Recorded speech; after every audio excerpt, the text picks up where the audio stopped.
All right, welcome to the Wealthy Trustee webinar. Tonight, I am going to be teaching you guys how to build generational wealth utilizing a trust entity. So I'm super excited that you guys are here tonight. So I see we got a bunch of people in the house. If you guys can come on camera, I would really appreciate that. So I don't want to be here by myself and the only person on camera. So I want to see, your beautiful faces and interact. This is an interactive webinar. So what I'm going to do is I'm going to go through a short presentation, teach you guys what a trust entity is so that you guys can learn how to actually set up a trust. And then from there, we're going to do some Q&A, okay?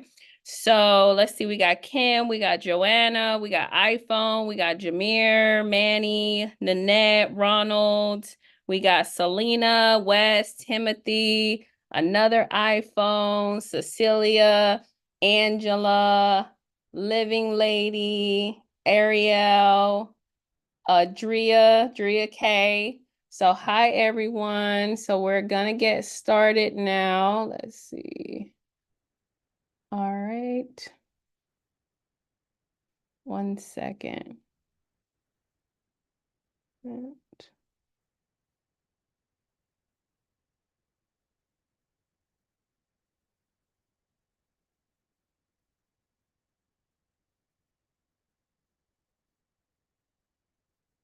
right. So my name is Christina Yvette. I'm the founder of 7 Ways to Wealth, and I am a trust strategist, you guys. So the way that I actually got into trust was by way of real estate. So I was actually a registered nurse, and I was a registered nurse for 8 years, and I was living paycheck to paycheck.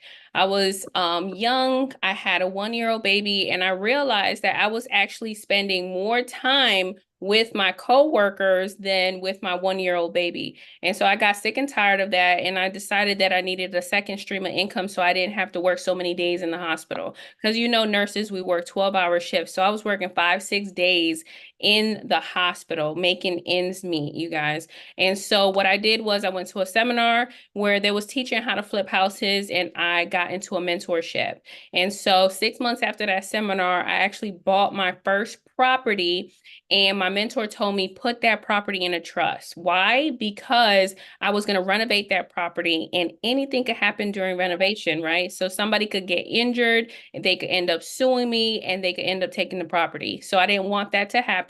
So I needed to protect that investment. That was actually my first, property, and that was my only asset at the time. So I needed to protect it. And so I actually set up a trust, and I put that property into a trust. That was in 2015. So I've been a trustee ever since and been dealing in trust ever since. So now I'm going to teach you guys how to start dealing in trust, okay? So put a 1 in the chat if anybody in here has a trust. I want to know if you guys have a trust already. I love hearing from you guys. Let's see. I don't want to be on camera. Okay, awesome. So anybody put a 1 in the chat if you guys have a trust, if you're familiar with a trust, if you know about a trust, if you're a trustee. So I don't see any ones. Let me see. Okay, all right. We got some people. Awesome. All right, awesome, awesome, awesome. Sounds good. Okay, so anyways, let's get straight to the slides. So let's see here. So first I want to teach you guys what an actual trust is, right? A lot of us, we have heard the term trust, we've heard the term trust fund, but we don't know what it is, right? And so a trust is an entity, you guys, just like you. You are an entity, I'm an entity. So a trust is a living, breathing entity. So it could pretty much do anything and everything that you can do as a natural person. So a trust doesn't have any restrictions when it comes to that, right? So for example, if you could buy a property, a trust could also buy a property. If you can build credit, a trust can also build credit. So that's one of the beautiful things about a trust. You can, anything that you want to do in your personal name, you could do it in the name of the trust and be fully protected. So when I talk about entity, a trust is actually a contract, you guys. And there are several different parts in this contract. But the two that I want to tell you guys about tonight is one, the actual declaration. So that is where you're declaring what it is and what it's not. So you're declaring that it is a trust, and you're declaring that it is not a corporation, a partnership, or LLC, okay? The second part is the indenture. The indenture, the word indenture means agreement, right? So that goes back to us actually setting up a contract. So with that, the indenture actually has the rules and regulations of how you want that trust to be operated, okay? So that's what we are going to be talking about tonight, okay? So there are several different parties involved in this contract. Who are the parties? Well, the first party is the grantor. The grantor is the creator of the trust. So that is the individual who is establishing the trust for the benefit of somebody else. Who is that somebody else? That somebody else is the beneficiary, right? Or the inheritor of the trust, okay? So with the grantor, one, they establish the trust, but two, they also fund the trust, okay? So they donate their, assets or money into the trust, okay? So the next party is the trustee. The trustee of the trust is the person who is what we call the fiduciary. They have all the power and control. They are the ones who are running the trust on a day-to-day basis, okay? So they're operating the actual trust, okay? So the trustee is operating the trust for the beneficiary, okay? So next we have the beneficiary. That's the inheritor of the trust. So that means that they are benefiting from the trust. They're receiving gifts from the trust. They're receiving distributions from the trust. And once the trust is terminated, they are going to receive the assets that are inside of the trust, okay? And then the last party involved is the successor, which I'll talk about in just a moment, okay? So anyways, with the trust, there's several different types of trust, right? But I'm going to give you the main categories, okay? So when we're talking about trust, there's hundreds of trusts. You need to choose the best trust for you, your family, your organization, okay? So with every single type of trust, they fall within these categories. The first category that I want to tell you guys about is express versus implied. So an express trust is a written trust. So that is where it's in a contract style. It's in writing on paper. And then you have implied, which means that it's an oral trust where, two or three individuals come together and they have an oral contract, okay? So if you're going to choose one out of those two, you definitely want to choose the express trust. The next one is simple versus complex. So a simple trust is shorter in nature, it has less rules and regulations, and the trustee is required to give distributions to the beneficiaries. On the other hand, you have complex, which means that it's longer in nature. It has more provisions, so more of those rules and regulations, and the trustee is not required to give out those distributions to the beneficiaries. Next, we have discretionary versus non-discretionary. So with a discretionary trust, it means that the trustee has full discretion to be able to do things for the trust that are not written inside of that trust contract. Non-discretionary is the total opposite, meaning that the trustee does not have the discretion to be able to do things that's outside of the trust, okay? So if it doesn't say crypto inside of the trust, then the trustee can't do it, okay? Can't invest. All right, so next we have statutory versus non-statutory. So with a statutory trust, that means that it has the state statutes and codes inside of the trust. That's one. Two, that means that that particular trust is restricted. It could only be used in the state where it was created, okay? And three, it means that it's going to be registered with the state and available on the public records. On the other hand, you have non-statutory. Non-statutory means that it's actually operating under common law jurisdiction, so it doesn't have the state statutes and codes embedded inside of the trust contract, which means that you can use it in the entire nation and not be restricted to just one state, and it's not going to be registered with the state, so it can remain private, okay? And then the last category that I want to tell you guys about is revocable versus irrevocable. So with a revocable trust. A revocable trust is where the grantor, which we just learned is the person who is the creator of the trust, right? So the grantor actually has what we call revocability. So that means that if they put assets inside the trust, they can take those assets out. If they establish the trust, they can terminate the trust whenever they want. They can also remove trustees and beneficiaries, and they can make amendments or changes to the trust whenever they want, okay? So that is revocable. Because the grantor can make all of these changes during their lifetime, that trust is actually subject to creditors coming after it, which means that your assets that are inside a revocable trust are not fully protected, okay? So creditors from the grantor and the trustee can actually go after that type of trust, okay? Another thing is that if that trust was to end up in litigation, the judge can decide to pierce through that trust because it's revocable, because it can be changed, right?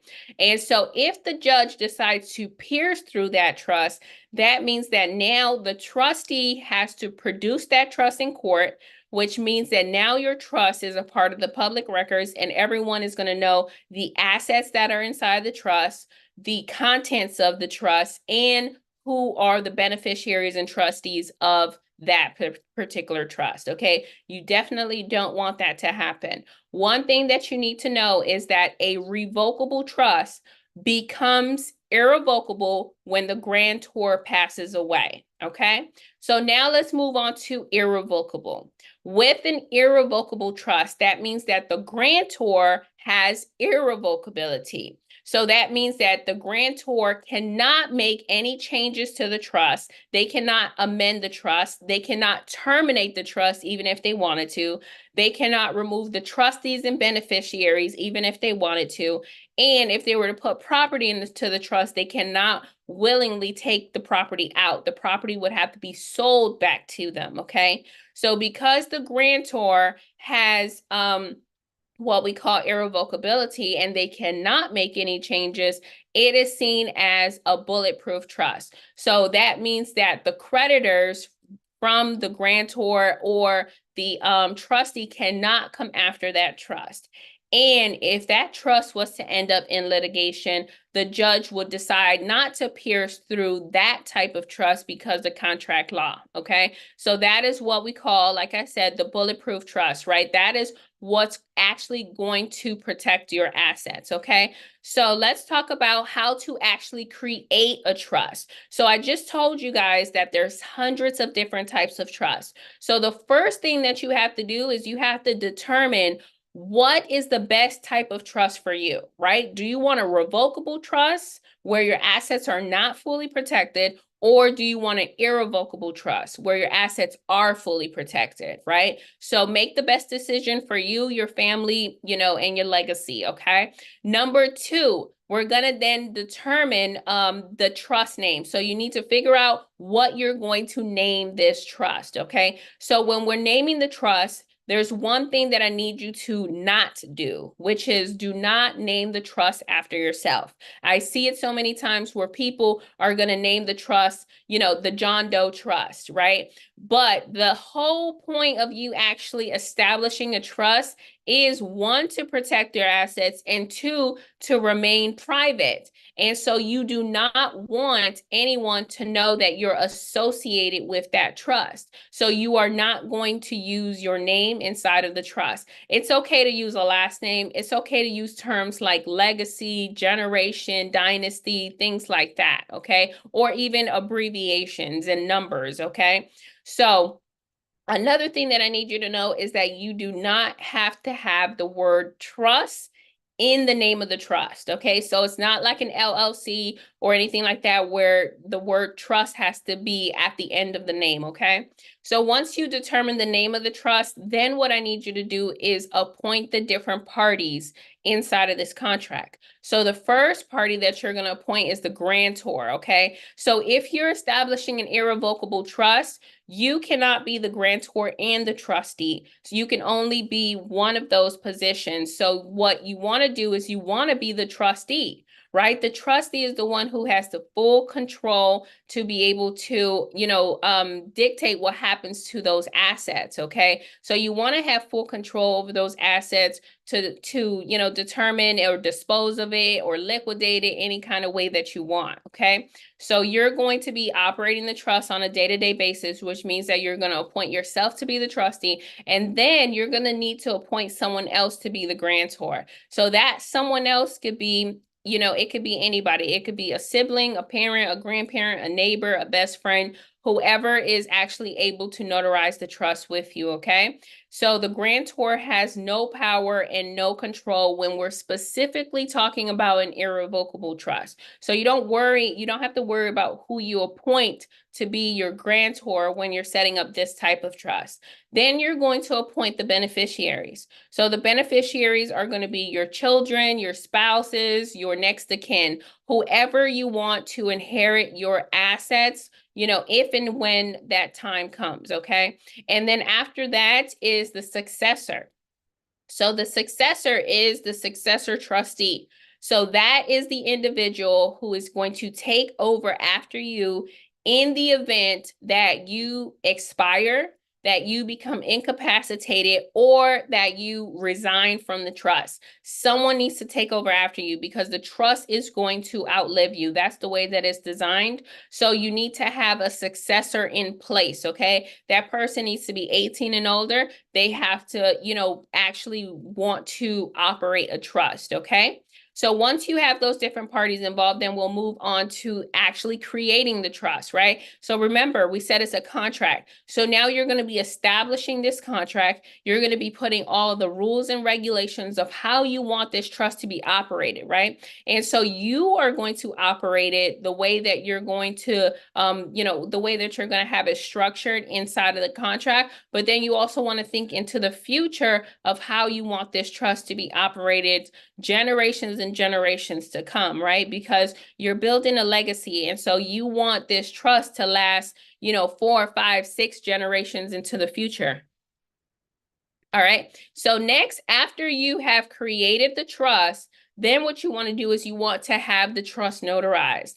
That is what is going to make the trust legal, okay? So once it's notarized, it needs to be notarized by 2 parties. It needs to be notarized by the grantor and it needs to be notarized by the trustee, okay? So those signatures are required. Once it's notarized by those individuals, then what is going to happen is it becomes legal and you're able to operate the trust, okay?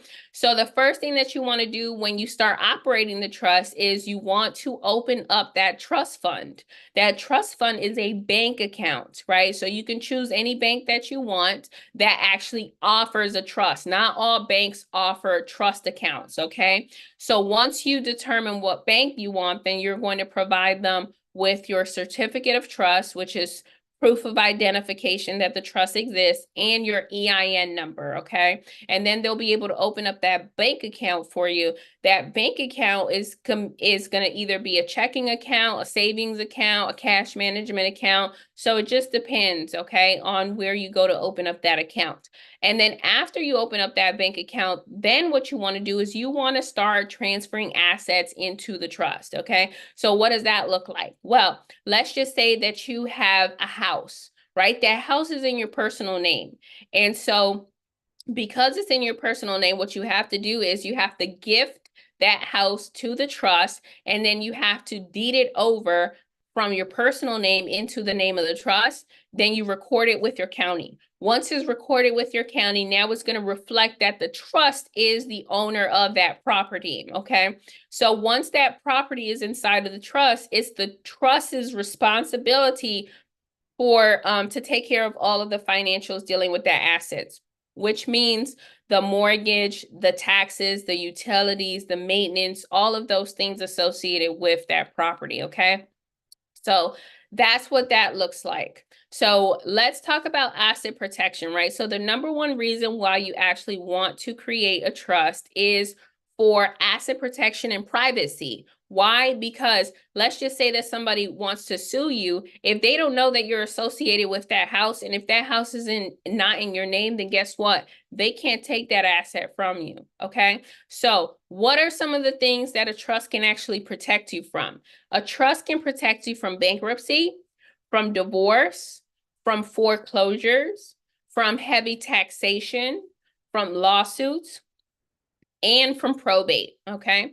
So let's talk about some of them. The first one I want to talk to you guys about is divorce, you guys, right? So divorce is actually a transfer of wealth, right? A lot of us, we don't even think about that, right? We don't know that a divorce is a transfer of wealth, and it is, right? Because one, it's a lawsuit between two spouses, and usually one spouse will end up with, you know, with all of the wealth, and the other ends up with either half or none, right?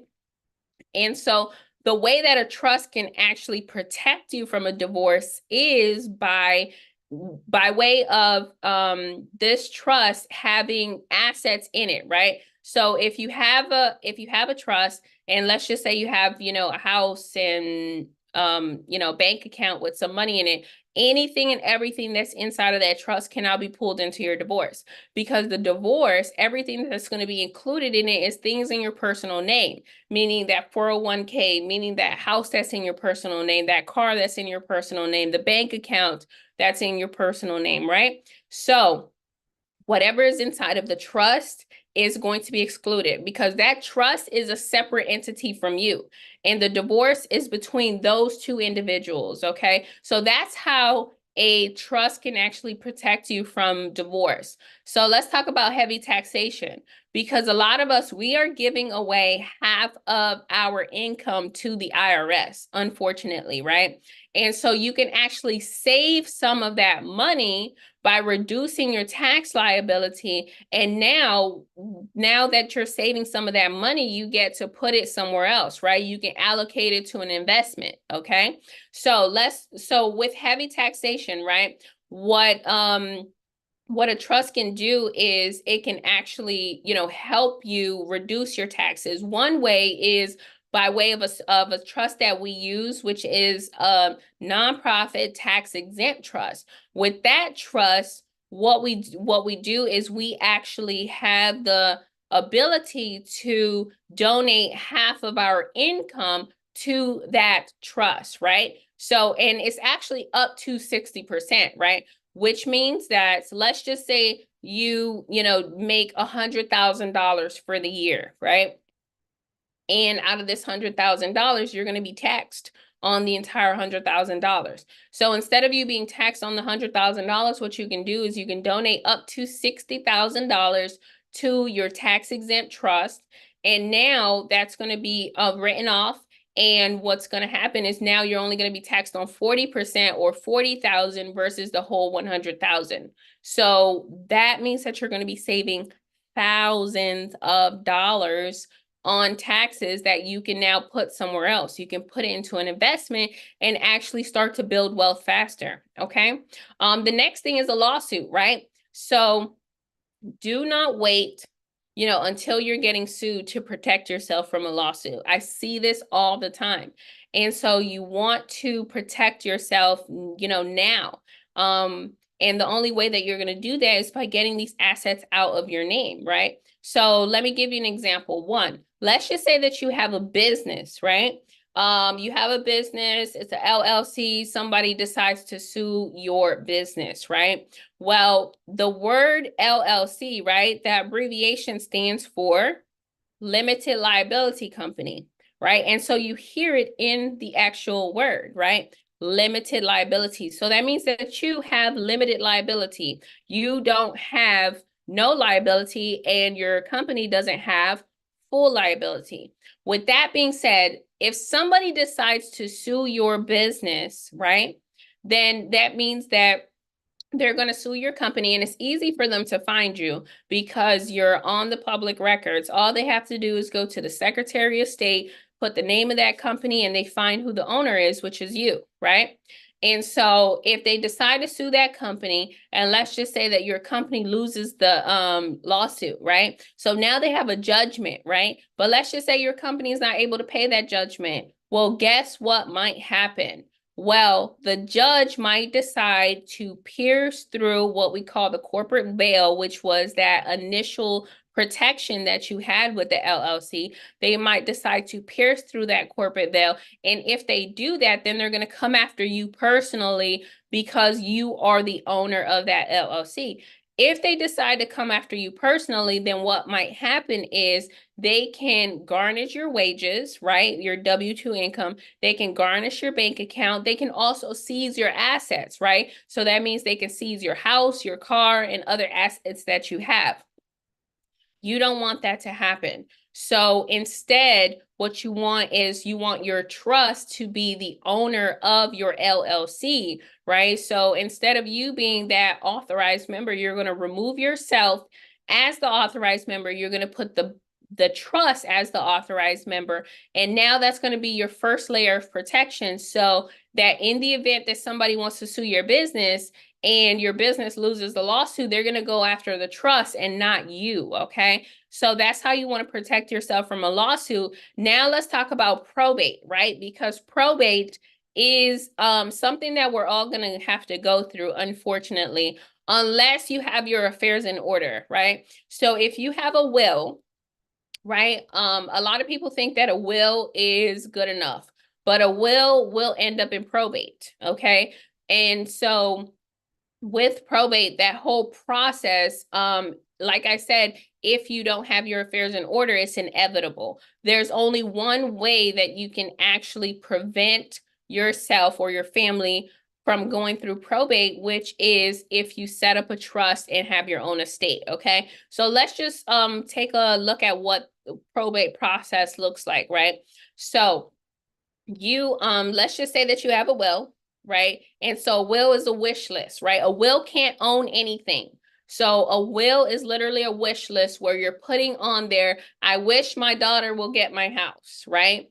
And so with this wish list, right, you had a will, you have assets. Let's just say you have a house, you have 6 figures in the bank, you have a car, and then let's just say that you have, student loan debt, credit card debt, medical bills, right? So what's going to happen is if you didn't wake up tomorrow and you only had a will, then what's going to happen is the state where you live is going to issue you an estate. So at the end of the day, you're going to have an estate anyways, right? So now let's just say it's the state of Georgia, right? So now the state of Georgia is going to issue you an estate, right? The John Doe estate.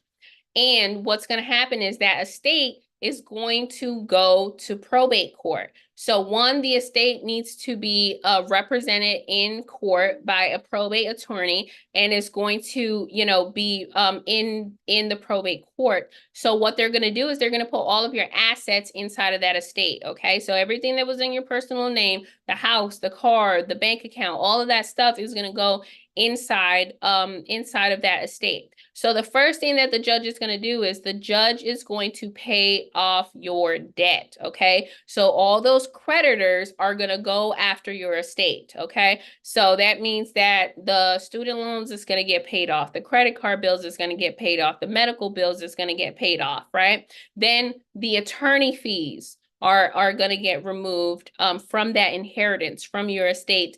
And then the court fees are also going to be deducted, right?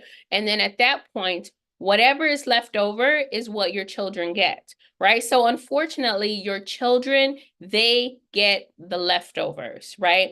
And that is unfortunate because now you're doing your children a disservice because you already knew that you wanted them to inherit your house, that you wanted them to inherit, the money in the bank, right? But you decided not to have your affairs in order, okay? Which is, it's not good because you have to understand at that point in time, your children are grieving.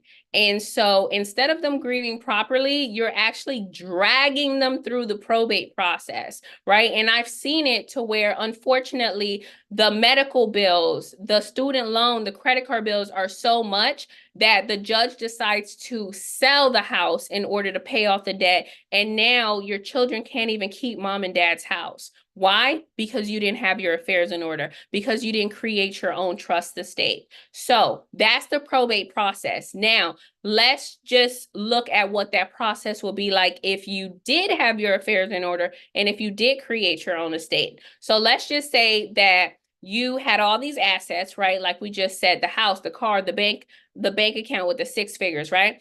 But you had your own trust estate, an irrevocable trust. And so now the trust actually owned the house, the car, and owned the trust fund with the 6 figures in it, right?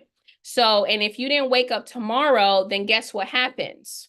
Your children get to grieve properly because they don't have to go to probate. They avoid probate entirely because everything is going to remain intact, because the house is going to remain in the name of the trust and your children are the beneficiaries, because the bank account is going to remain in the name of the trust, because the vehicle is going to remain in the name of the trust. And then guess what happens, right? So there's no transfer that needs to happen. Everything's going to remain intact because you had your affairs in order, and your debt, the student loans, the credit cards, the medical bills, it dies with you because those creditors cannot come after your trust estate.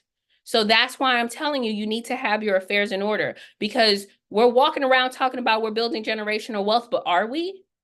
Are we really building generational wealth? If you don't have a trust estate, if you don't have other tools in place, you're not building generational wealth.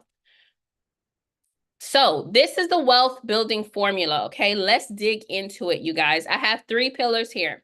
I have structure, credit, and invest. But before I go through the wealth building formula, I just want to, check the pulse in here and see how everyone is doing. So how is the webinar going so far, you guys? How are you guys receiving this information? So put some fireballs in the chat or something if I'm dropping some gems. Let's see. Okay, I'm seeing. Okay, we got some diamonds. Okay, what else? What else? Great. What else? What else? What else? All right. Look at Selena with the prayer hands. Let's go. Look at Earl with the emojis. Okay, all right.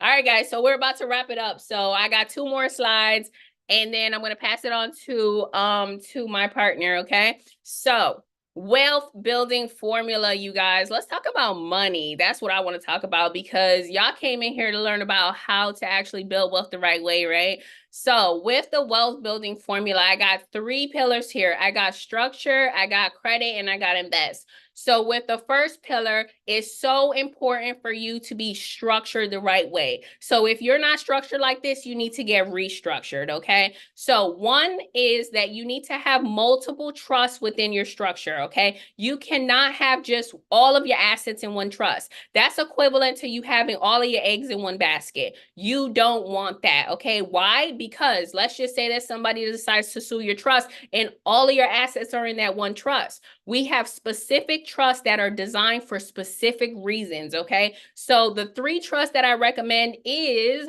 the business trust, a family trust, and a tax-exempt trust. Why? Because you want to have a for-profit arm and a nonprofit arm, okay? So let's talk about money. So with the business trust, right? You can use this trust 2 ways. You can either use it as a holding company, or you could use it to actually operate a business, okay? So let's talk about using it as a holding company. So with the business trust, it's actually designed to manage other entities, okay? So that means that, remember earlier, I gave you the example of if you have an LLC, that's limited liability, right? And so you actually want to have what we call the first layer of protection. The first layer of protection is where you're going to remove yourself as the owner of that LLC. You're going to put the business trust as the new owner or authorized member of that LLC, okay? So now all of that liability, full liability, is going to be on the business trust. That business trust is going to be non-operational, okay? So that means that it's not going to offer any products or any services, okay? So its sole purpose is to hold your other entities, which is the LLCs, the S Corps, the C Corps, the nonprofits, whatever other entities you have, okay? So that's what the holding company is. It's a non-operational business trust that you're going to use as a holding company, okay? So That's one way. The other way, like I said, is you could set up the business trust and you could operate a business, because a business trust is superior to those other entities, to an LLC or a corporation. Why? Because those LLCs and corporations are restricted, right? The state can actually, you go to the state in order to set it up. The state can actually shut you down at any point in time because you've given them the authority to regulate your entity, okay? So that means that if you don't file your annual report, guess what? You can't operate that entity. Well, you don't have those restrictions with a business trust, okay? So if you set up a business trust and let's just say you want to run like an e-com company or something like that, you can do that, okay? So now let me give you the example, right, of a business trust as a holding company. So let's just say you have an LLC, right? And this LLC is generating, $100,000, right? Well, what can happen is that $100,000 that can go to the owner, right? And the owner is the business trust. So now you can actually distribute that money to the business trust. And so now that 100,000 is at the business trust, okay? And so the business trust and the family trust, like I said, those are for-profit entities, so they have to pay taxes.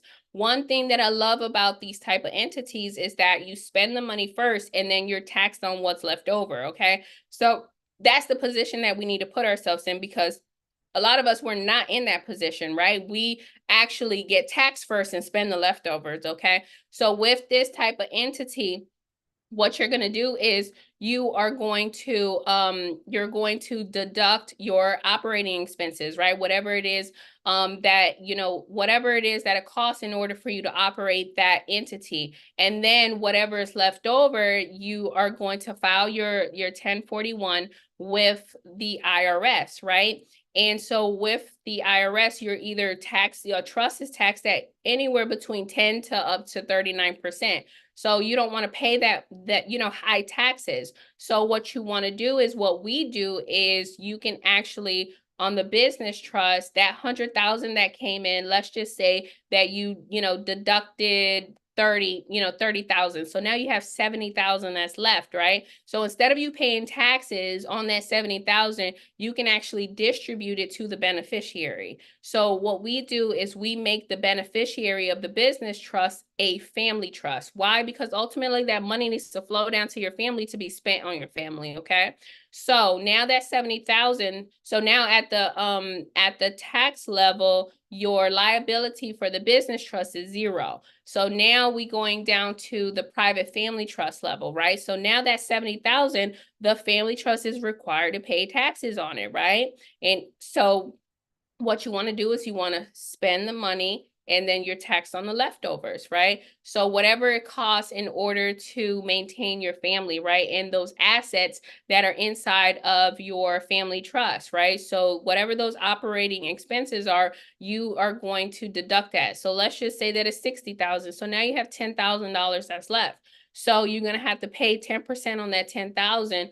Or what you can do is you can donate it. You can donate it to your tax exempt trust, right? So now your liability for the family trust is 0. And now you've donated that those funds to the tax exempt trust, okay? So with the tax exempt trust, right, that trust is automatically exempt from federal taxes. Why? Because it's designated as a 508c1a, okay? So it is the only mandatory exception to not having to file for a 501c3. Why? Because of the separation between church and state, okay? So with that, you are automatically exempt from federal taxes, and you can qualify to be exempt from property taxes, state taxes, county taxes, city taxes, sales taxes, all of those other forms of taxes, okay? You do have to apply, but, you can qualify for those exemptions. So just imagine, putting your property in a tax exempt trust and then being exempt from property taxes, right? So that's why you want to utilize this type of trust within your structure so that you can reduce your, taxes, okay? So let's move on to credit. So two things. One is when you have a nonprofit within your structure, you can qualify for nonprofit grants. So you want to tap into that because you can use those grants in order to acquire assets for that ministry trust, for that 508. The second thing is the business trust can build business credit. Why? Because it's going to get an EIN. And you can actually build business credit with an EIN. That business credit is going to be identical to the same type of credit that you're going to be getting with an LLC and a corporation, okay? So with that being said, you want to put yourself in a position to where you're using OPM, other people's money. So you want to be able to leverage a second profile, right? Because you are right now probably only using your personal credit when you can actually be building business credit, because businesses actually get higher lines of credit, okay? And then you can actually use those credit cards in order to acquire assets, okay? So you want to definitely tap into building business credit with the business trust. So let's move on to the last pillar, which is invest, you guys. So with this pillar, there's two assets that I recommend, okay? So the first asset is a index universal life insurance policy or a cash value life insurance policy, okay? And then the second one is real estate, right? So you have your liquid assets, you have your tangible assets, okay? So with, let's talk about the policy, right? So a lot of people, they think that insurance is supposed to be utilized when they are dead, right? So a lot of us will go ahead and we'll get a life insurance policy and we'll say, oh yeah, my kids, they get to have $1 million when I die, right? But in fact, life insurance, right, is supposed to be used when you are living. There's so many living benefits to having life insurance, okay? And you need to tap into these living benefits because you can actually build wealth and you can build it faster by utilizing these types of tools, okay? So with a index universal life insurance policy, it is seen as an asset and it's also a liquid asset, okay? And what can happen is you can build cash value with that policy.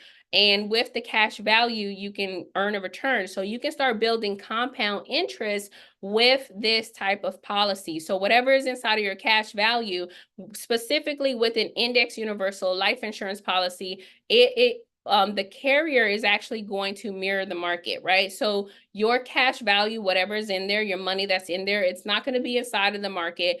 But what's going to happen is the carrier is actually going to be able to mirror the market. So let's just say, for an index that they're going to mirror the S&P 500. So if the S&P 500 is doing 9-10%, then the carrier is actually going to match that 9-10% and give you that return on your cash value. So just imagine being able to receive those types of returns, but not having the risk of actually having your money inside of the market. Okay, so that's one of the beautiful things about an IUL policy, okay? So like I said, with this type of policy, what you want to do is, one, it needs to be structured the right way, right? And two, you want to build as much cash value as possible, okay? So the strategy is, one, you're actually going to take out a policy and your trust is going to be the owner of this IUL policy, is going to be the payer of the IUL policy, and it's going to be the beneficiary of the IUL policy, okay? And then you want to put yourself in a position to where you are paying yourself first. So a lot of us, we are not paying ourselves first. We can't even fathom the concept, right? And so let me break it down to you, right? So normally, if you get paid, what happens, right? So it's Friday, you just got your paycheck, and so the first thing that happens is the IRS already took their tax deduction, right? You already did your 401k contributions. The Social Security already took their cut. Medicare, Medicaid already took their cut, right? So all of those people and agencies and organizations, they got paid. And then you got a direct deposit for the leftovers, right? So unfortunately, you got the leftovers, okay?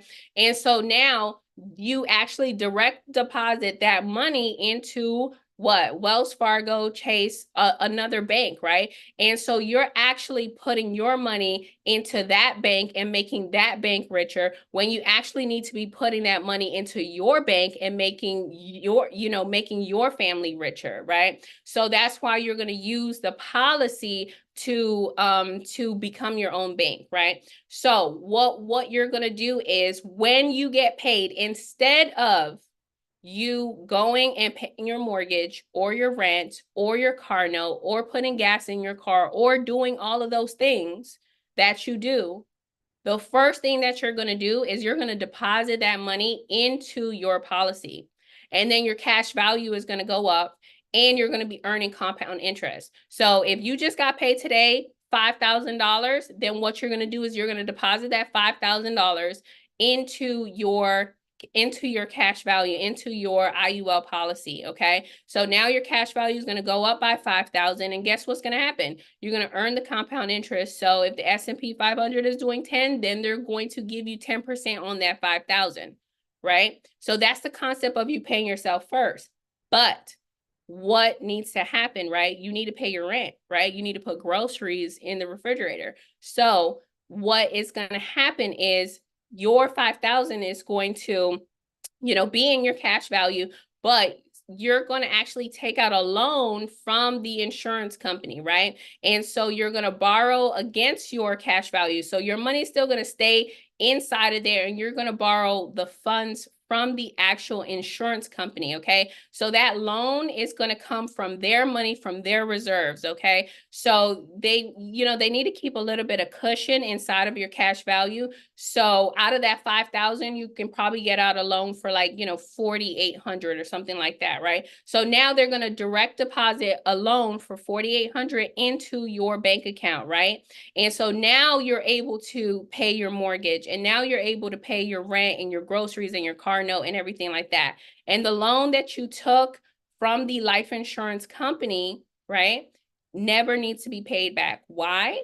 Because it's automatically deducted from your death benefit, okay? So your 5,000 is in your cash value earning 10%, and you borrow their 5,000 or 4,800 to be able to pay your bills. That is the concept of you paying yourself first, and that is how you're actually going to build wealth efficiently and effectively. That is what we're talking about when we're talking about generational wealth, okay? So now, the second asset that I recommend is real estate, right? Real estate is, it's pretty sexy, you guys.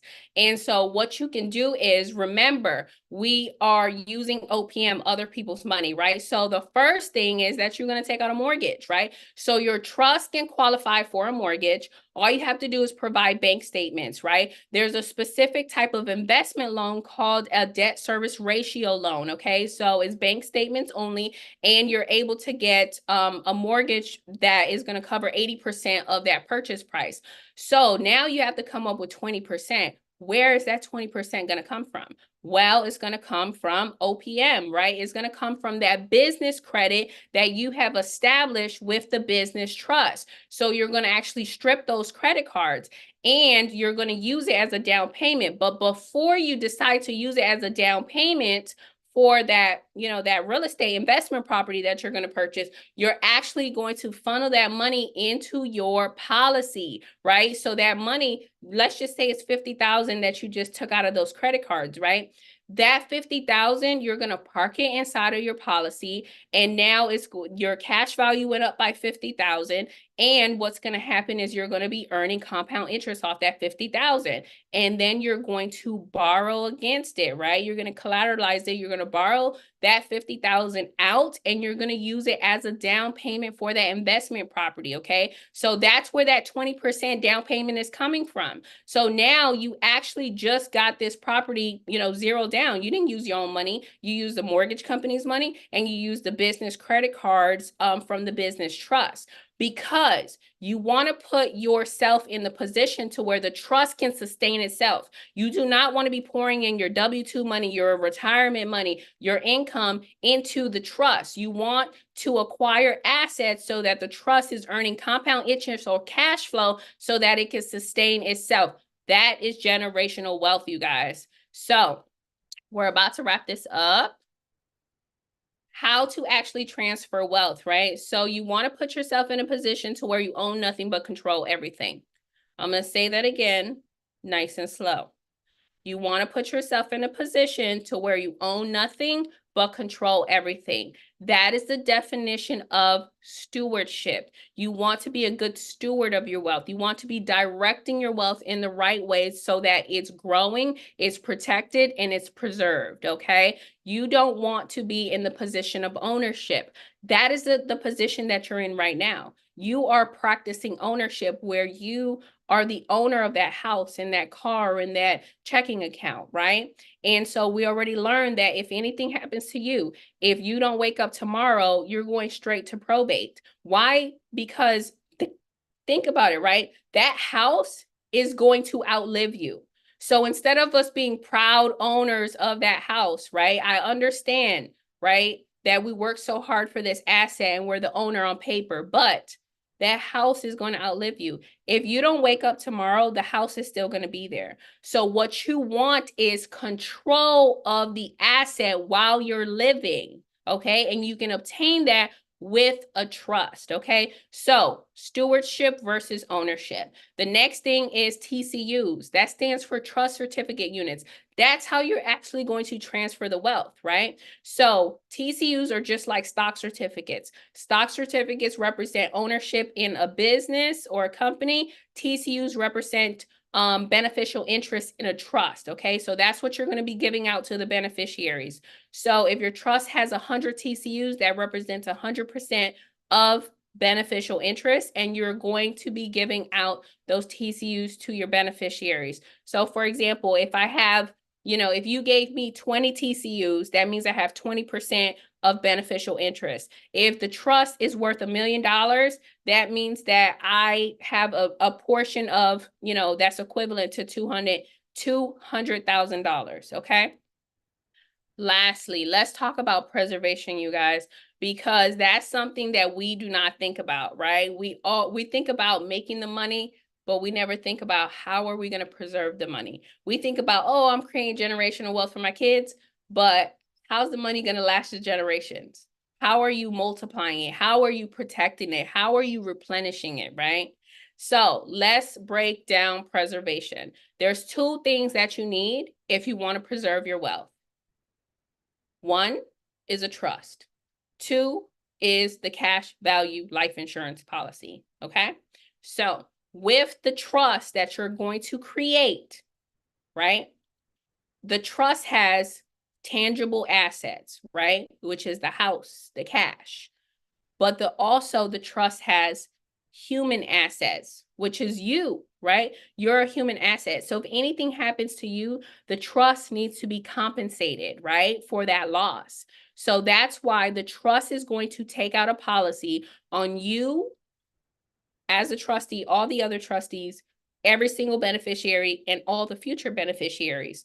Why? Because in the event that something happens to you, the trust needs to be compensated. So that means that that death benefit is going to go to the actual trust, okay? So if you didn't wake up tomorrow, that $2 million death benefit is going straight to the trust fund and is going to replenish the trust fund, okay?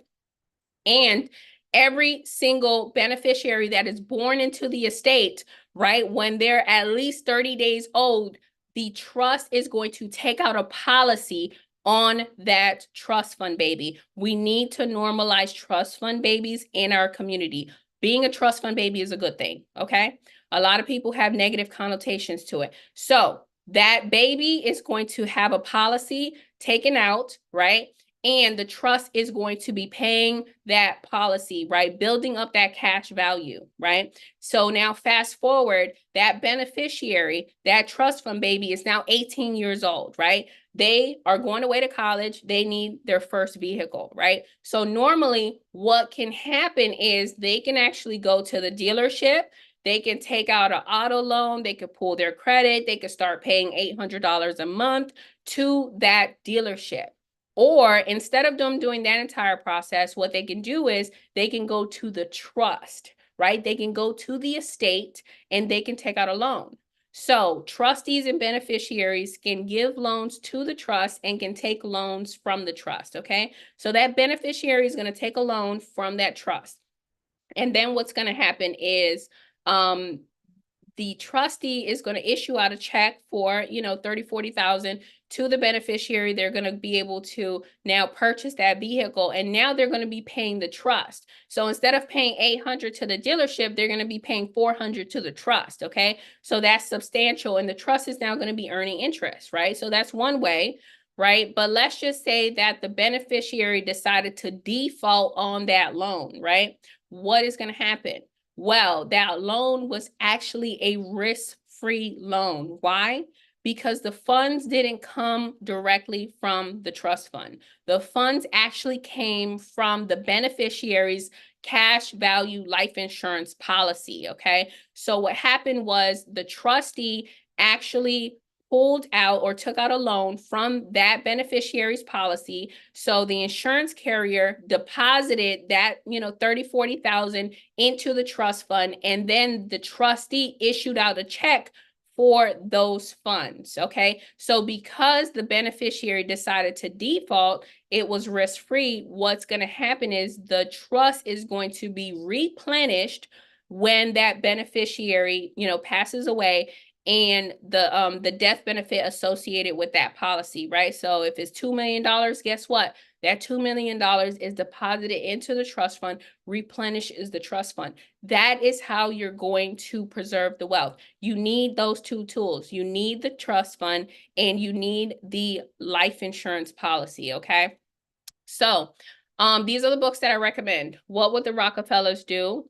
The Art of Passing the Buck, Volume 1 and 2. Family Wealth, and The Complete Book of Trust. So all of these books collectively, they're going to help you learn about trusteeship, about trust, about utilizing insurance with trust, right? Those policies. All right.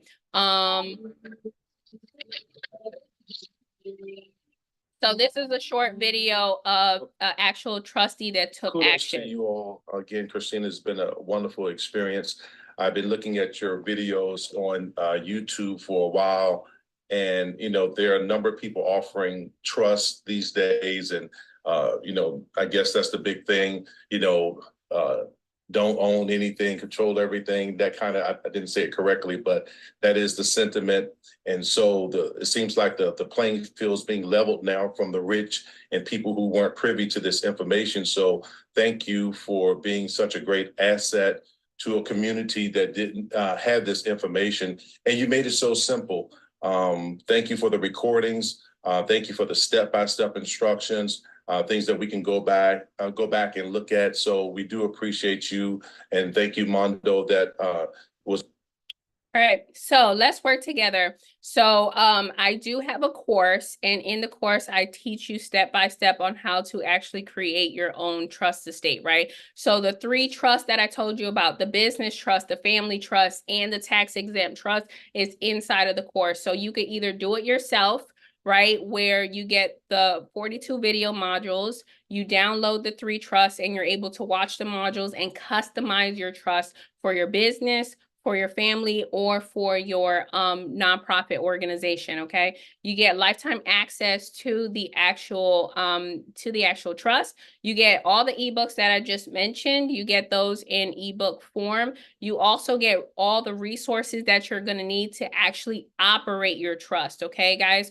Because, for example, if you need to have a board meeting, we provide you with the templates. If you need to take out a loan for the trust, we provide you with the templates. If you need to put your house into the trust, we provide you with the templates. We provide you with everything that you need in order to operate your trust, okay? And we have a private Facebook community. Our community has over 260 something people in there. And I'm telling you, it'd be going down in the community, you guys. So everyone in the community is a trustee and they are helping each other along. And so these are individuals who have already gone through the process, who already set up their trust, have their houses in the trust, have bank accounts, are building credit with their trust, right? So you get access to our private Facebook community. So the course is $997. The second option is Done With You, where we'll do it together on Zoom. So we come collectively as a group together on Zoom. So it's me and you, and we meet Monday through Friday. And on Monday, we set up the business trust together, and then we do Q&A. Tuesday, we set up the family trust together. Wednesday, we set up the ministry trust, and then we become ordained ministers for our ministry trust for a tax exempt. And then Thursday, we actually establish business credit for our business trust. We do board meetings so that we can open up our bank account, and we document our loans. And then on Friday, we transfer our assets. So if you have a house, we do the quick claim deed. If you have a car, we do the bill of sale. If you have a business, we do the business purchase agreement and amendments with the Secretary of State. And then we learn about infinite banking by Marvin Mitchell, who has been a financial advisor for over 18 years, okay? So you get the assistance, you get the Q&A, which is so important because if you're in that space, right, you get to learn so much more because other people are asking questions that you didn't even know that you needed to know, okay? And then you still get access to the course, the Facebook community, all the resources, ebooks and stuff, and you get that sense of security knowing that everything's done the right way. So the workshop is $2,500, and then the last option is do it one-on-one, where we do everything private. So it's me and you on Zoom, and we do everything, you know, individualized, customized, and you just make sure that everything's done, you know, correctly. So that is for, you know, usually people who have a, you know, a very robust schedule, multiple businesses, multiple assets, things like that. So the private session is $10,000, you guys. All right. So only for the people who are on this call today, I am offering 20% for the next 24 hours, you guys. So use the discount code TRUST20. So in the actual chat, you should have the website. The website is wealthytrustee.com. And the discount code is TRUST20. So now what I want to do is I want to show you what an actual trust looks like. And then I want to show you what an actual trust looks like. So let's get into that, guys. Let's see, where are we?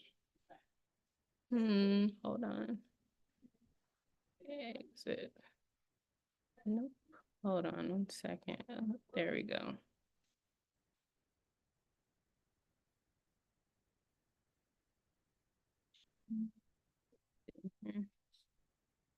There we go.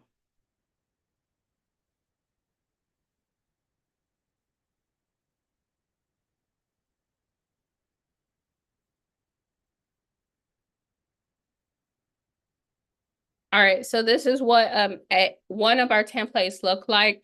So this is what we call the unincorporated business trust. And you see that you have everything that's in red. That's what you're going to be filling out and customizing. So you're going to put your establishment date, you're going to put the grantor's name, the trustee's name, the name of the trust, things like that.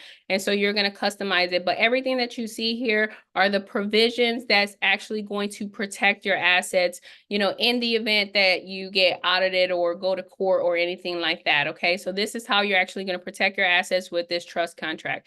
And then I want to show you what the actual course looks like. So this is the course. So like I told you, there's 42 video modules. So you have the trust entity. And so you learn actually what a trust is, the different parties involved, the benefits of the trust, the different types of trust. Then you learn about the tax exempt trust and how to fill it out. So in the modules, I break down every single paragraph of the trust. So I'm actually, you know, very thorough, you know, when I'm when I'm teaching about this trust, okay? Then you have the private family trust. So you learn about that. You learn about the business trust. You learn about tax strategies in order to reduce your taxes. And then we get into asset protection, where you take an inventory of your asset. Then you learn how to open up a bank account, brokerage account, how to transfer your house, your car, your policies, your businesses, how to do board meetings. And then lastly is wealth creation, where you learn how to build that business credit. Then you learn how to invest it in the market, and You learn how to do the infinite banking with the life insurance. Then we have all the resources that you need and the ebooks, okay? So that's it. So now what I'm going to do is I'm going to pass it on to Marvin Mitchell, my partner. And like I said, he has been a financial advisor for over 18 years, you guys. So he's going to touch on life insurance and how you can actually become your own bank.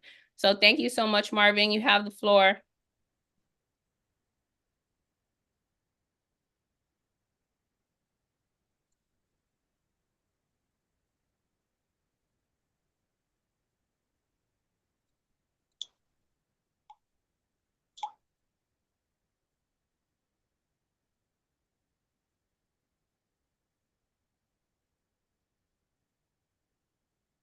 Marvin, you there? Let's see. Let me remove myself. His mic is muted.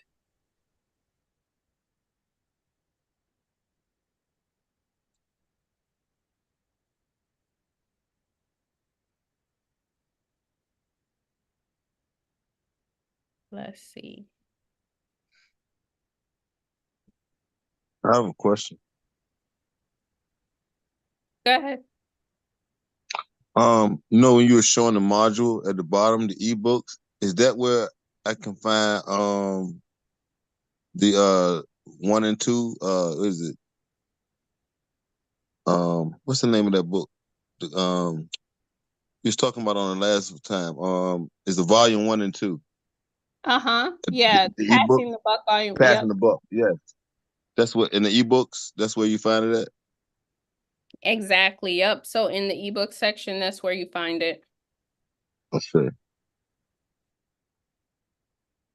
All right. So I'm not sure. I think Marvin is not available. So what I'm going to do is I'm going to start the Q&A session. So if you guys have any questions on anything that I mentioned earlier today in this webinar, you can actually raise your hand. You can put it in the chat. You can come off mute and ask any questions that you might have.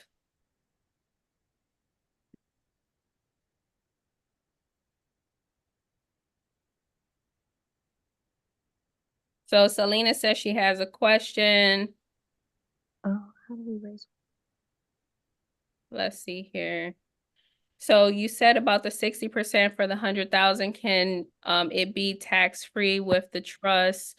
Is that the total year? So for 1 year, is it 60,000? So it is your annual gross income, right? So whatever you gross in the entire year, from January to December, you can donate up to 60% of what you grossed, okay? So if you gross, I like to use for simple math, the 100,000. So if you grossed 100,000, then the IRS will allow you to donate up to 60% of your salary.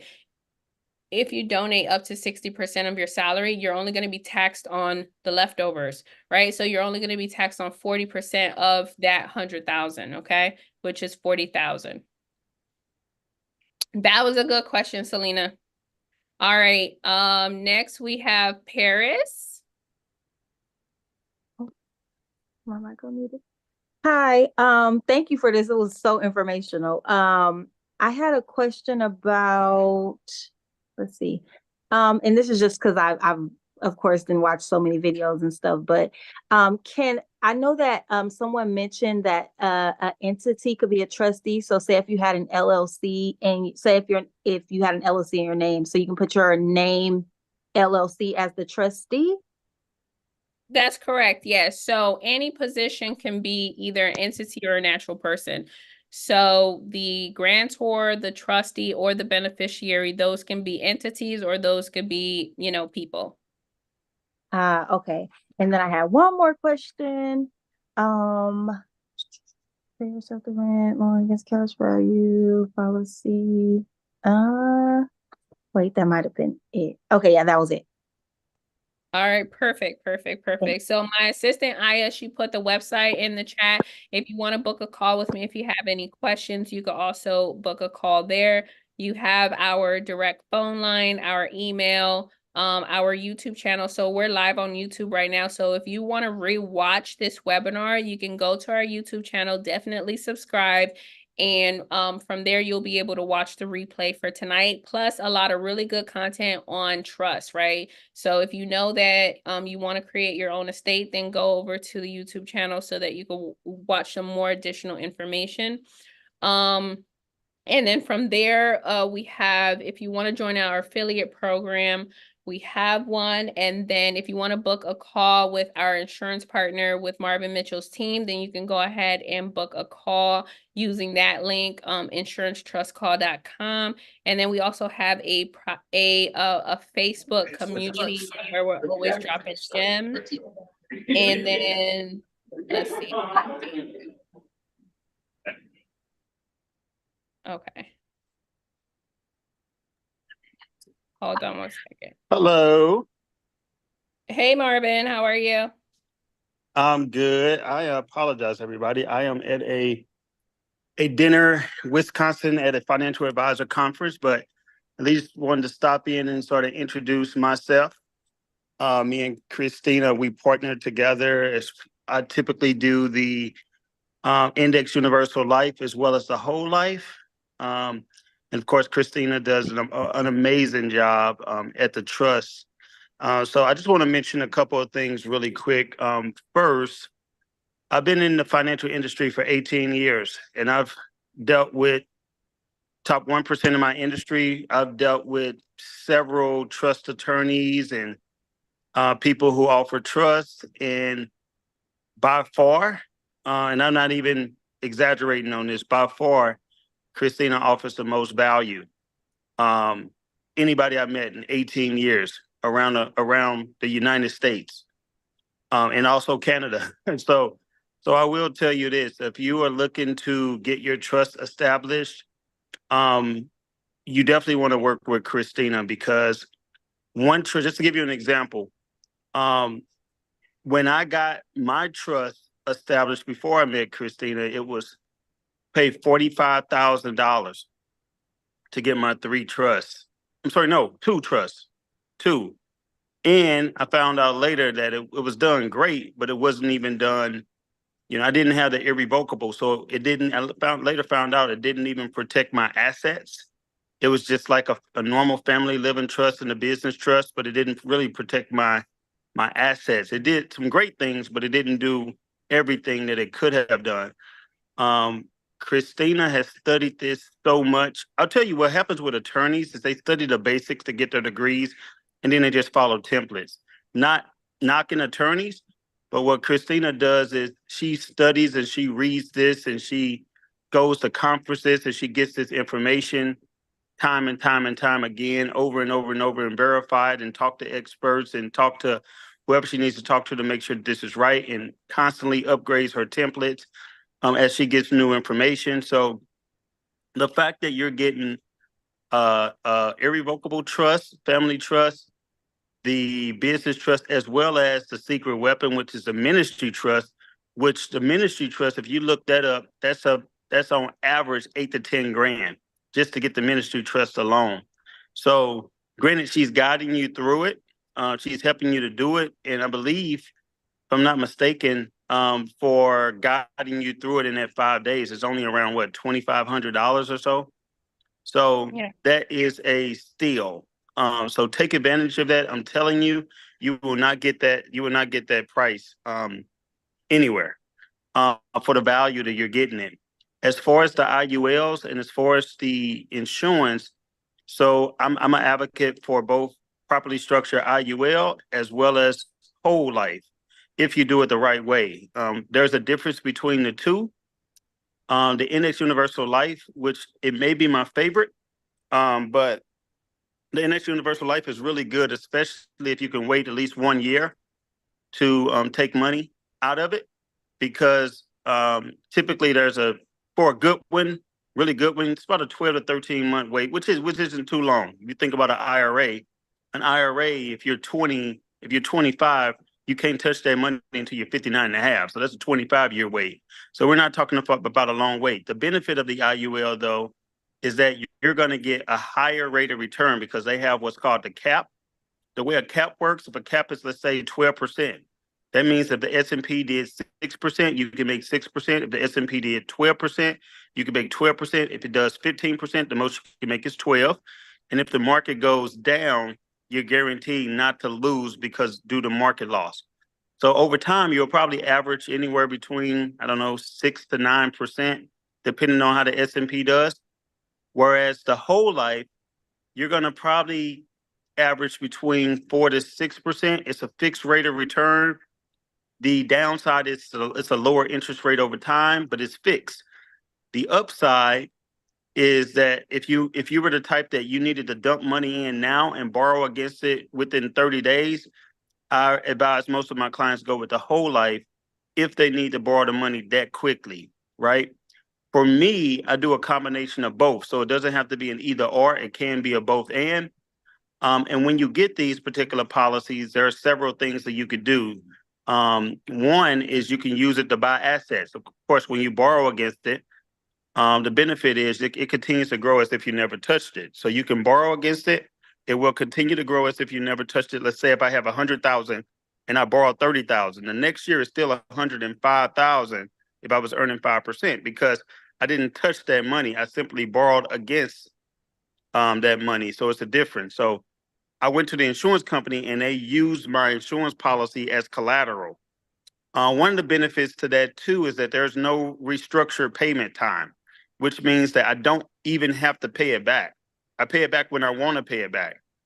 I want to pay it back because I want to increase my ability to borrow. But even if I don't pay it back, it's simply subtracted from my death benefit plus interest when I die. The death benefit is always typically going to be more than the cash. Well, not typically. It definitely will be more than the cash value. So that's a huge, huge, huge benefit. So let's say if my cash value was 100 and the death benefit was 500 and I borrowed 30,000 and now because of interest it's 50,000 over the years, that means that 50,000 would be subtracted from the $500,000 death benefit. Now, here's another benefit that people don't know. You can structure the death benefit level or increasing. What that means is if I borrow 30,000 and I'm paying interest, I can structure the death benefit to where it starts off at 500,000, but then it increases with inflation. So over time, my death benefit is going to be surpassing what I'm paying in interest. So that's another thing that you could do with these particular policies. So there are a lot of ways to structure it, but you do want to structure it for the lowest death benefit and the highest cash value. So when you structure it for the lowest death benefit, that means more of your money goes to the cash value and less of it goes toward the death benefit. What that means is that you will pay fees only based on a lower amount, which is the death benefit, which will save you about 70% in fees. And most of your money will work for you, growing exponentially in the cash value tax-free. So tax freedom is very important. I mean, I don't know about you, but I don't like paying any more taxes than I have to. So you're going to grow that money tax-free. You're going to be able to borrow from your account tax-free. The government's not even on their radar. You don't even have to report it on your IRS tax returns.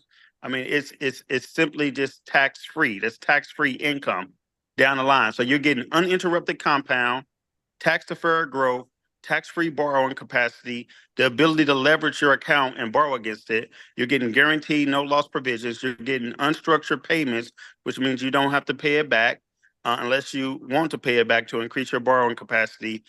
And you're getting these additional benefits such as long-term care. So what I like to call it, it's like a Roth IRA, but it's like a Roth IRA on steroids. So a Roth IRA is going to grow tax-free, but you can't borrow against it. This, you can actually grow it tax-free and borrow against it too. So it's really, really, to me, it's a very important asset to have. And like Christina says, it's one of the first assets that she would get when she's looking at her trust, because there's so many multiple things that you can do with that policy once it's actually in the cash value. So many ways that you can use it, so many different ways to borrow against it. Another way that you can use it, if you're a person that's in debt, I like to show people how they can actually get out of debt fast by using their life insurance, because you could borrow from it, you could pay off your debt, and you can build wealth at the same time. So it's a very powerful tool. And I know Christina mentioned, the insurancetrustcall.com. That is the call if you really want to get more information and learn how this can be a benefit, and have my team potentially set this up for you in collaboration with Christina. So if that's what you want to do, please go to just insurancetrustcall.com. And again, I'll end by saying I cannot reiterate this enough. A trust is not something that you should procrastinate on. I know the last thing that we ever want to think about is dying, but even if you don't think about dying, think about protecting your assets. Think about protecting yourself from taxation. Think about your family and your legacy, right? I like to tell people that procrastination is the assassination of your destination. This is not a situation that you should procrastinate on. Everybody, in my opinion, with any type of assets should want a trust to protect their family. Wills do not avoid probate. Having a will does not avoid probate. Only a trust avoids probate. Revocable trust does not protect your privacy. Everybody can know what you have going on. Only an irrevocable trust protects your privacy. So if you want to protect your privacy, if you want to protect taxation, protect against lawsuits, protect against frivolous people trying to take your money, and also protect yourself against probate, then you definitely want to go ahead and get this trust right away. Don't wait until it's too late. Then all of a sudden there's nothing that you can do about it. So Christine, I just wanted to stop in. I'm in the middle of a dinner, but I definitely wanted to stop in and at least introduce myself and give people some tidbits about why they should get their trust today. Thank you, Marvin. Thank you so much. So I put the link in the chat for insurancetrustcall.com. Thank you so much. All right, guys, so we're going to finish with the Q&A. We're about to wrap it up. So what I did was I did put the link to our website, so wealthytrustee.com. If you guys want to take advantage of the 20% off for the next 24 hours, then go ahead and use the discount code TRUST20. And if you want to secure that 20% off, then what you want to do is you want to put a deposit. So the deposit is only $200, and the link is inside of the chat, you guys. So it's only available for the 46 people that are here on the webinar. So go ahead and grab that link if you know that you want to secure that 20% off. And you can just put the deposit and then pay the difference later. So I think, is there any other last questions? I know, let me see. So one person asks, let me see, hold on, let me see. And how long does the remaining balance have to be paid after we pay the deposit? Say if we did the $10,000 one. So you could roll it into like a payment plan. So if you want to do the workshop, the next workshop is at the end of the month. So it's March 25th to the 29th. So you would need to pay it off before the workshop. And like I said, you have lifetime access to the workshop. So you could attend every single workshop that we ever have, in the future. And then you also get the recordings to all our past workshops as well. So you just need to be paid in full for you to be able to access the program, okay? Okay. All right. Let me see. So I have 2 questions here, and then if anybody doesn't have any other questions, then we'll wrap it up. We've been here for 90 minutes, you guys. So one person says, so if the child is the beneficiary, what happens if you get sued? Do they come after the assets? So no. So if the child is sued, like if the child is sued, then they get sued, right? Or if the trustee gets sued, then the trustee gets sued personally. They cannot come after the trust, right? So you're protected on both sides. So for example, if the trust gets sued, they can't come after the trustee or the beneficiary personally. Or if the beneficiary and the trustee get sued personally, they can't come after the trust, okay? The next question is, if I already have a rental property, can I switch into the trust? Absolutely. You can deed over any piece of real estate into the trust. So right now you have a warranty deed. You can use a quick claim deed, and you can deed over that property into the name of the trust and have it recorded with the county. And now the trust is the new owner. When you say, can I backdate any of this for a few years? So no. So everything is going to happen in real time. So if you are executing that quick claim deed today, then it's going to have today's date on it, okay? So it needs to be notarized, legalized, okay? Someone says, have you heard of Sasha Spade? No. Next question is, so whole life, you can still borrow against it. We've had ours for 3 years. So it depends on how your policy is structured. So we don't know how your whole life policy was structured and if you could borrow it against it. So you would have to contact your insurance carrier to see if you are able to borrow against it. What you can do is you could book a call with Marvin Mitchell's team, and they'll be able to actually do a review of your current policy, see if it's good, see if you're able to adequately build wealth with it and adequately build cash value, and see if it's structured the right way. Okay. So you definitely want to, to leverage the experts. So do they charge to review it? So actually, Marvin is so generous. They actually do charge $495, but if you use our link, which is insurancetrustcall.com, they automatically waive the $495. So they will review your policy for free for you. Okay. So if you already have a policy and you are now going to put it inside of a trust and you want to see if you're adequately going to build cash value, then go ahead and book that call. Let's see. Compound interest. How much for just estate trust formation? So I gave you the prices, right? If you want to create your own estate, take our course, is $997. You can get 20% off in the next 24 hours.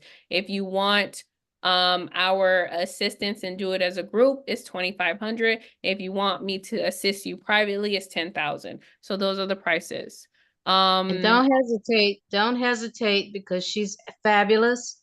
Like I said, I've dealt with people for at least the past 7, 8 years, and I haven't found anybody come close to this young lady here. She's The she's greatest. detailed. She's detailed. She's just got everything on point. You're not going to get this kind of stuff anywhere else. I'm telling you. I learned because I was with VIP Trust and I paid $1,200, and they were fired by the people who hired them, and then they hired some more people, and then they end up getting those people resign. So I'm like, you might as well get it while you can, because you're not gonna get any better than Christina. I'm just saying, you go out there and spend your money. I was just fortunate enough to get my money back from that 1,200, and I just reinvested it and put it into Christina. I mean, hey, if you can't do the 10,000, if you can't do it, if you do the 2,500, that's even better. 997 is cool too if you got a budget. You know what I'm saying? But just go for it. Thank you, Miss Bay. Miss Bay, she's been with I'm us your since advocate. January. Yes, I'm your thank you so much. advocate. Thank you. I Yes, appreciate it. Christina is the greatest. Thank you Yes, so that's much. Thank you, Ali. So these are like our community members that you have access to, right? Like I said, we have that private Facebook community. You have access to people who have already been through what you're about to go through. They're already trustees operating, already established their trust. So you want to be in this community. That's the most important thing, right? It's actually being in the community. So I have 2 more questions and then I'm gonna wrap it up. So one person says, do you have to own the property? So yeah, you have to be the owner of the property if you're going to put the property into the trust, okay? So if the property is owned by, let's just say 2 or 3 individuals, like a husband and a wife or something like that, then you need to sign off. Both individuals need to sign off in order to put the property into the trust. And then the next question is, do you have a one-on-one group family rate? So usually if you want to do the private session, which is the 10,000, the whole family, the best thing is for the whole family to join, right? Because you're creating a family estate. So the whole family can be included, right? Spouses, children, grandparents, things like that. Let's see. And then DeAndre said, Christina and Marvin are the truth. Thank you for your superior knowledge and service. And Ali said, can you use the discount code to upgrade as well? Absolutely, yes. So the upgrade is significantly cheaper. So reach out to Dana and she'll be able to assist with that. And then Noni says, how does done with you 25 option work? So the done with you is a workshop style. So we actually set up your entire estate, and we do it Monday through Friday. So you get 5 days on Zoom, and it is from 11 in the morning to 1 p.m. Eastern Standard Time. Sometimes we go over. And so on Monday, we set up the business trust together. Tuesday, we set up the family trust together. Wednesday, we set up the nonprofit tax exempt trust. Thursday, we establish business credit. We do board meetings and promissory notes. And then on Friday, we transfer assets. So if it's a house, if it's a car, a business, policies, whatever, we transfer those assets into the trust. And then we learn about infinite banking from Marvin. So he comes in and teaches us for an hour about infinite banking. So that is what the actual workshop is. Okay, it's 2,500. You guys can get 20% off in the next 24 hours. Just use that discount code TRUST20. Okay, or if you know that you want to do the workshop but you're not ready right now, then put that deposit down, secure your 20% discount. Someone asked Yeah, about I the was, I'm program. sorry. Oh, go ahead. Yeah, so I was gonna do the 2,500, but you say it's gonna be a workshop and it's gonna be every day in the morning, but our jobs might not permit that. So I'm like wondering how will that work if we're not available Yeah, to attend? one, the workshops are recorded, and then after Okay. you've attended the workshop, or if you were not able to attend the whole thing and you watch the recording, then Mhm. once you're done, then you get to jump one-on-one with me on Zoom after you're done with the workshop. So Okay, you got it. still get a private session with me. And so usually it's one, but sometimes it ends up being two, just in case if you have, like, like I said, multiple assets or things like that.